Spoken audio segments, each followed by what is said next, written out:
Hi everyone, in front of me I've got LENOVO Tab P11 Pro and let me share with you how to set the camera timer on this device.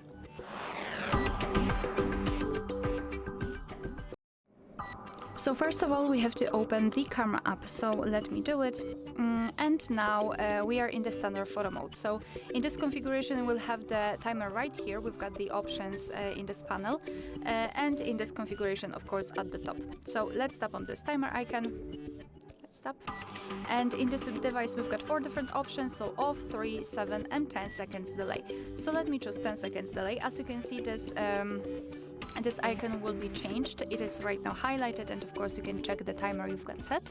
And now simply tap on the shutter button, and from now on your device will count down from 10, 7 or 3 depending on which option you've chosen, and after that time it will simply take the photo. Alright, and of course you can quickly turn it off. Just tap on this icon again and tap on this crossed out icon, and from now on your device will take photos right after touching the shutter button. Alright, so that will be all. Thank you so much for watching. Please hit the subscribe button and leave the thumbs up.